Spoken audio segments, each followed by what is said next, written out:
Hello and welcome back to the channel.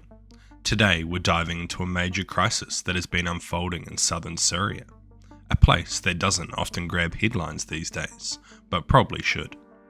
Since mid-July, the region has been rocked by deadly sectarian violence, with hundreds killed and tens of thousands displaced. But what's actually going on? Who's fighting who? And why has Israel suddenly launched airstrikes in Syria again? Let's unpack it. To make sense of what's happening, let's rewind a bit. Southern Syria is home to a minority group known as the Druze, a small religious sect with communities across Syria, Lebanon and Israel. Most of them live in the Syria province, a mountainous area that's been relatively quiet compared to other parts of Syria during the civil war. But things changed fast on July 11th, when a Druze merchant was reportedly kidnapped by armed Bedouin groups, largely Sunni tribal communities that also live in the region. What followed was a sudden spiral into violence. Just 2 days later, by July 13th, full-blown fighting had broken out between Druze militias and Bedouin tribal fighters, spreading across the Syria region and the surrounding areas. Now here's where it gets messy. You'd expect the Syrian government to step in and calm things down, right? Well, it did, but it didn't go the way you'd think. The transitional Syrian government, led by President Ahmed al-Shara, sent troops in to restore order. But those forces quickly took sides, aligning with the Bedouin groups, not the Druze, and that backfired hard. By July 19th, over 940 people had been killed, most of them civilians, and around 87,000 people have been displaced in the Syria region. The government's crackdown was brutal, with reports of extrajudicial killings and abuses against the Druze community. This has seriously damaged trust in Syria's new leadership, especially among minority communities who were already nervous about the fall of Assad. Some quick context on the government. After Bashar al-Assad fell in December 2024, a transitional government came to power, largely formed out of the Islamic group Hayat Tahrir al-Sham. Yes, the same HTS that once controlled parts of Idlib, while HTS has officially disbanded and turned into the new government, even signing a new constitution in April 2025. Many of the top officials are still Islamist figures. Minority communities, such as the Druze, have never fully trusted this new step-up, even with official promises of inclusion. This recent violence has only made this mistrust worse. So, getting back to the current situation. Things took a dramatic turn on July 15th and 16th, when Israel launched its biggest airstrikes on Syria in months, hitting Syrian government forces near Syria, and even striking the defense ministry in Damascus. Why did they do this?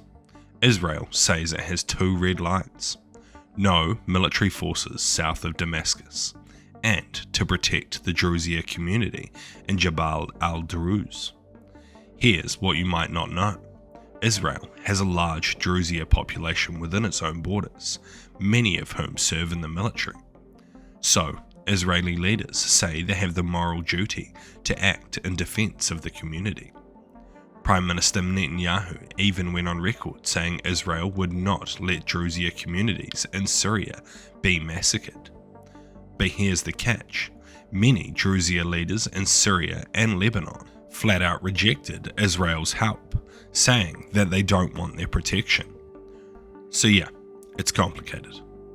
While Israel was firing missiles, Turkey was trying to play peacemaker. Turkish diplomats, including the foreign minister, jumped into high-level talks with pretty much everyone: Syria, the US, Lebanon, and even Israel behind the scenes. Turkey's official position: keep Syria intact, oppose Israel's intervention, and push for a ceasefire.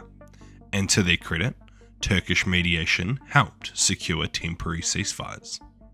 The United States also stepped in, with Special Envoy Tom Barak brokering a July 19th ceasefire.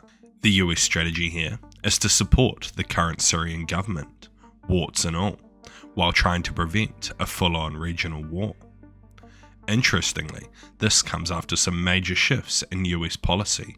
They lifted most of the economic sanctions in June, and they even removed HTS from the terrorist list in July. That tells you how much Washington wants this transitional government to work, despite its flaws. So where does this leave Syria? Honestly, in a pretty fragile place. The violence in Syria is the biggest test the post-Assad government has faced, and they've stumbled badly. Their inability to protect minorities, control sectarian tensions, or project national unity has raised big red flags. Regionally, this situation is even more dangerous. You've got Israel bombing Syria, Turkey mediating from the sidelines, and the US walking a tightrope between supporting and caution, all while a full-blown humanitarian crisis is unfolding. Hospitals in Syria are currently running at 15% capacity. Aid workers have been kidnapped, and most international NGOs can't even access the area safely. So here's the bottom line. Syria's post-Assad future was always going to be shaky, but this crisis has exposed just how fragile things are. Sectarian tensions are deep, the new government is weak, and foreign powers are circling. Will the ceasefires hold? Maybe. But unless the transitional government builds real trust within its minority populations, and unless outside powers back off just a little, the country risks slipping back into chaos. This is one conflict to keep a close eye on.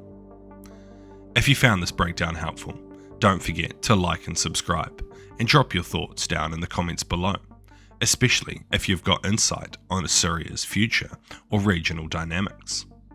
Thank you for watching. I've been your host Daniel, and I'll see you in the next video. See you!